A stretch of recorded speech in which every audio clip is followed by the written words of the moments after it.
It's not about us at this point. It's not about us as a generation at this point. It's about us trying our best to do things, to create change, to move ground, shift the gears so that they have a much better opportunity than what we did. Yeah.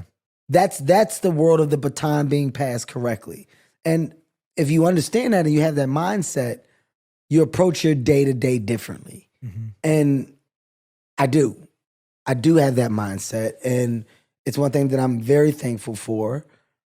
And through the things that should be problems or were supposed to be problems, I've never held on to them long enough. And by the way, just bringing it back full circle, that's a monster. That grudge monster, that's a monster. Mm. That I'm going to get you back. Wait, you just watch. I'm going to hold on to that and I'm going to prove to you, or I'm going to show you, or I'm not talking to nobody over here. That's a monster.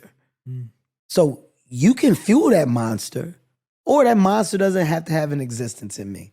It's really, really interesting hearing that perspective again, because, you know, one of my favorite lessons that I've learned is that often the thing that's holding you back is something you're holding on to. Yes. It's one of my favorite lessons. The idea that something that's holding you back is you're holding on to it. So whether it's a grudge, like you're saying, the grudge monster, or a feeling or an emotion or an idea that you're not allowing it to let go when it no longer serves you.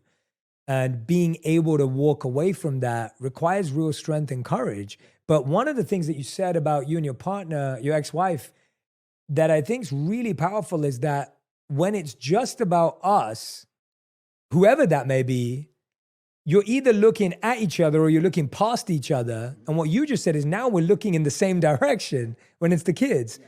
And so that switch, if you think about any relationship in our life, when we think it's just about us, when it's not about anyone else, you're always going to be against each other.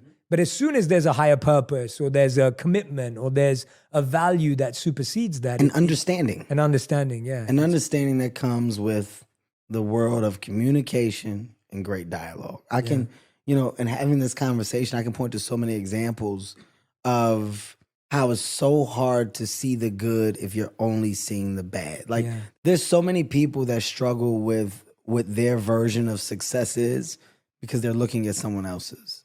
There's so many people that struggle with their world of relationship because they're judging theirs based off of someone else's, right?